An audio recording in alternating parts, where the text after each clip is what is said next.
Hi, it's Dorothy Guining with Scrapbooking Quebec. In this video, I'm going to create a 12 by 12 layout with a design approach that's a little bit different. It's fun and it's a refreshing change to the visual triangle.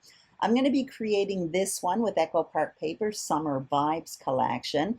Here is my narrowed down selection. I also plan to dig into my tools, and everything I use will be listed in the description box below. So let's get started. So once again, you're going to see here is the material I've selected. I have 3 vertical photos. These are wallet size photos matted in white cardstock. There's the cover sheet to this collection. I absolutely love it. Here is my narrowed down selection of pattern paper. I also have a solid paper. I do use both sides of it, again, from the Summer Vibes collection. I have white cardstock, the sticker sheet from this collection, and a handful of scraps. I also have an embellishment tray. Now, when I bought this collection, in addition to the papers, I bought 4 embellishment packs, and I'll talk more about all of these later on when I embellish my page. I also have a handful of die cut leaves and flowers. Again, I'll talk about that later in the process. What I want to do right now is prepare my foundation page. So I'm cutting this pattern paper down, basically 3 strips of paper. It's going to form basically a wide border that takes up about 2/3 of my page towards the bottom of the page. I would like to point out I am putting measurements on the screen, but for that orangish red polka dot and the blue tone on tone, the measurements are actually smaller than what I cut. You will notice when I adhere them to the page, I overlap on top of those strips. That's why I cut them bigger. I also added ink to all of those strips of paper, and the ink I used was Morning Mist by Versifying Claire. Now I'm starting by adhering the one towards the top. So basically I'm adhering that blue one about 3.5 inches from the top of the page. Then what I will do is work my way down. And what I'm looking to do here is simply create 3 strips of paper that are all in different widths. That's what's important to me. Again, I will put measurements on the screen for the visible paper, but you can see by the way I'm adhering, the blue and the orangish red, I had cut them bigger. I'm ready to embellish, and it's all around me. My plan is to place these 3 photos towards the top of the page, right on top of that blue part of the border. I'm showing you right there that I know I'm going to have to double back those photos. I know myself, the white on white, I'm going to want more of a contrast. Now I'm showing you my narrowed down selection. So the ephemera pieces are from the titles and phrases from that Summer Vibes collection. I also have Puffy stickers, enamel dots, again from the same collection. Here's a narrowed down selection of the chipboard from the Summer Vibes collection. And here are my die cut pieces. So I have leaves. These are actually from a previous layout, some leftovers. 3 different leaves, all in the same paper that was cut from these solids paper from this Summer Vibes collection. For that, the die I used is called Botanical Builder Framelits from Stampin' Up. It's really old, but I use it when I need tropical leaves. I also had cut myself out some flowers as well. I don't have too many of those left over. I end up not needing more, but I can always cut more. That's the beauty of dies. I'm also showing you that I have some net. Again, I cut that out from an old Stampin' Up die called Under the Sea. In addition to that, I did cut out my title, or a part of my title. Right now I have Jamaica. I made myself some DIY thickers, and I'm going to show you how I did that. The dies I used, by the way, are again an older one from Altenew called Tall Alpha Die Set. Those measure about 1 1/8 inch high, maybe 1 1/4, or just shy of 1 1/4. So now I want to show you how to make DIY thickers. Basically what I'm going to do is take some double-backed foam adhesive. I'm using my mini die cutting machine. Again, that one's from Stampin' Up. Usually you see me use the bigger one. So I showed you 2 different foam adhesives. The one I'm using is from the scrapbook.com. I also have another one that's pretty much identical from Stampin' Up. Many companies make it. Basically, it's double backed. I like to get the thinnest one possible. I don't like extra thick foam adhesive. And what I'm doing right now is taking my alphas and cutting out a piece of foam the size that I need. So I'm only doing 2 letters here just to give you a demonstration. Then I'm cutting out my paper the same size as my foam. I'm going to peel off one of the 2 backings and basically back my paper, so now it's adhesive backed. Now what I'm going to do is make my little sandwich with my die cutting machine, and I'm going to cut out this adhesive backed paper with my alphas and run it through my little die cutting machine just like I would if I was die cutting a flat piece of paper. And you're going to see out pops dimensional alphas. It's just a really great way to make your own alphas, and you get them in whatever color you want and you never run out of a letter. So now I'm going to tidy all of this up, and you're going to see I have in Jamaica in my DIY thickers. This is on wax paper. I also showed you, I forgot to show you earlier, I have the 12 by 12 sticker sheet on my desk as well. Now I'm just trying to determine my title. So I'm going through the ephemera pieces, the titles and phrases. I decide to go with Hello Sunshine in Jamaica. Now I want to beef this up some more. I really like fun titles. So I'm cutting myself out a strip of white paper. This I'm cutting it at about 1 3/4 inch, about a 1/4 inch wider than that ephemera piece. And I'm turning it into a banner. I have an old banner punch, a triple banner punch from Stampin' Up. You can make your own banner easy enough with a pair of scissors. And you're going to see that just kind of beefs up my ephemera piece a little bit. I want to do it a little bit more as well. So what I'm doing is getting out this solid paper, and I'm thinking of backing it. I like the blue there. I also know I want some photo mats as well. So off camera, I matted my photos, double matted my photos with that orangish red paper. And I also created another banner with the flip side, which is blue. And I'm showing you right there that I cut myself out with a pair of scissors, just a piece of scrap cardstock, to back that ephemera piece, because those are paperweight. I want to pop that up on foam adhesive, and I don't want it to warp or bend. That's why I use my scrap cardstock, any color, mixed media mistakes, whatever. I don't throw much out in this scrap room of mine. I use up all my mistakes for things like that. So you can just see how I plan to do it. Basically, I have my title, and underneath I'm showing you actually that I did do my journaling off camera as well. It's that white rectangle block. You will see it later on as well. Before embellishing, I want to adhere these photos to the page. So I'm going to do that along that blue border, and I want them to be right in the middle. For me, I find the easiest way to do that is to start on one end. I'm starting on the right, then measuring to the edge of the page. And then what I will do is the same thing on the left, and I will measure to the edge of the page just to make sure I have the same distance. Once that's done, then I'm going to position the photo in the middle. For some strange reason, this works better for me than starting by placing the photo in the middle and then working outwards.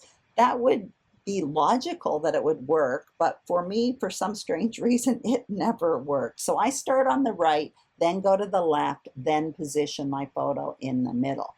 And now I am ready to start embellishing my page. Now I mentioned in the intro, I'm doing this a bit different.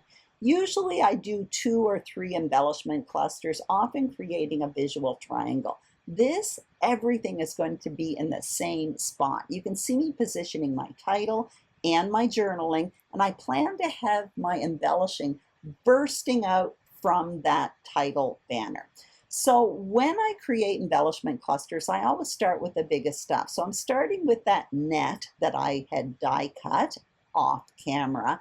Then I'm coming in with my leaves. And with these bigger elements, basically what I'm doing is establishing the shape and size of my embellishment cluster. I'm also working with the layers here. Some are coming out from behind that banner piece, and some will come out from behind this ephemera piece. So again, starting with the big pieces, in my case, it's the net, along with the leaves. So that's what you see me creating, playing with right now. Then I come in with smaller pieces. So I'm coming in with flowers here, and then I will go into the chipboard along with the stickers and eventually the puffy stickers and the enamel dots as well. What I'm doing once the leaves and the netting are there, I'm coming in with more themed specific items. First of all, this is a tropical layout, so my leaves are tropical. My flowers are tropical as well, but I'm coming in with a snorkeling mask. Then I come in with a bathing suit. You'll see that from the sticker sheet. And eventually I come in with a little shark, which is on the puffy stickers as well. I guess the idea I want to convey here is that when I'm creating a cluster, I start with the bigger pieces and I basically create the size and the shape. Then I come in and fill in the empty spots, or I just tuck in smaller stuff.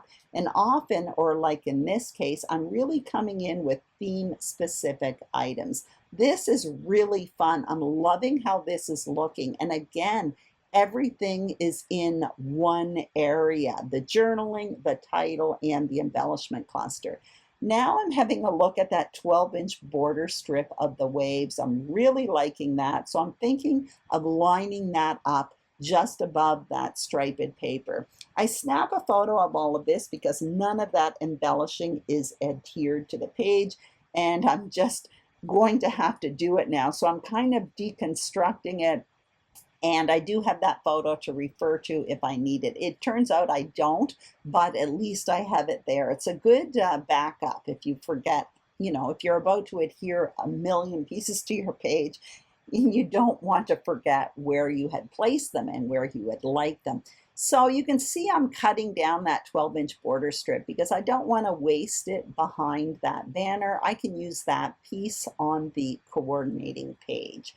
Now what I'm going to do is adhere that netting because that's going to go behind the banner, and I'm using sticky Specks. It's an adhesive by Ecstasy Crafts for detailed pieces. I would like you to take note that when I place it on that yellow paper, which is sticky, I lightly tapped it with my finger. It's really sticky, and because the die cut is detailed, if I pressed really hard on it, it may rip picking it up. So I'm very, very careful just to lightly tap it. And you may notice as well the white paper that's on top of that adhesive, that sticky Specks, I didn't press it down back on top of the die cut piece. I find when I do that, adhesive sticks to the top of the die cut, and I don't want that to happen.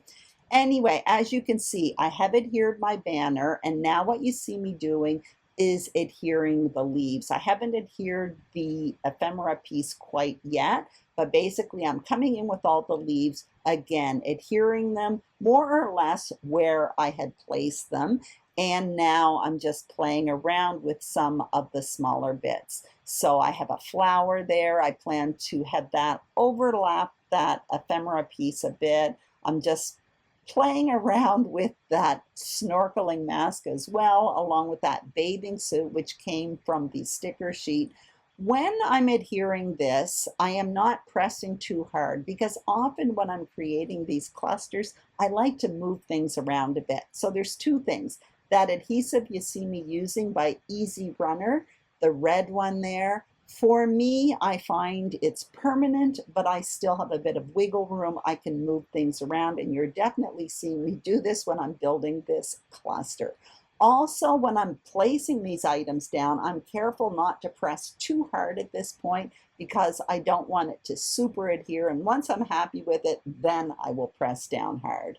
So more or less, I'm happy with everything here. So now you see me adhering that ephemera piece, which says, Hello Sunshine, and that again has foam adhesive. And now I'm overlapping that flower on top of it. Part of that flower that goes off of that ephemera piece has foam adhesive as well, so it's nice and flush with that title piece. Now what I'm going to do is work on the title underneath. So again, everything is centered here. So I'm starting over on the left with the word in, Then I'm jumping all the way to the end of the word Jamaica because I want to control where this word ends, and then I'm working my way back. So I start with the first letter, then continue with the last letter and kind of work my way towards the middle. There I go with the journaling that I printed up on the computer, and I have it right underneath in Jamaica. I'm really happy with how this is looking. Now I do want to do a bit of finishing touches. I am getting out these enamel dots because I want to add some just to the middle of my flowers here. And I'm also getting out these puffy stickers, which I find super, super cute. There's this shark with an open mouth, which I absolutely love. There's a little hole in the mouth. On the sticker sheet, there was a red dot in the middle. I end up backing that with white cardstock because I want to see white and not partial pieces underneath the open hole of that sticker. I don't know if that made any sense. Anyway, the shark's mouth is backed with white cardstock. Now you just see me fussing around a bit with placement of flowers and all of that. And basically, this is it. Off camera, I tweaked that cluster a bit by overlapping that super cute puffy shark on top of that title banner. And I added an enamel dot to one more flower. This layout has one cluster bursting from above the title, which is above the journaling. Journaling, title, embellishment banner, all supporting the three photos, which are the main focus of this page. That white space above the photos actually further strengthens this design by putting even more emphasis on the photos. I find this a refreshing change to the classic visual triangle design, and it's also really fun to create. I hope you enjoyed this video. If you did, I'd greatly appreciate a thumbs up. If you haven't subscribed to my channel, Scrapbooking Quebec, I would be thrilled if you did. And if you are a subscriber, thank you very, very much. Have a great day, and I will see you soon on YouTube. Bye-bye.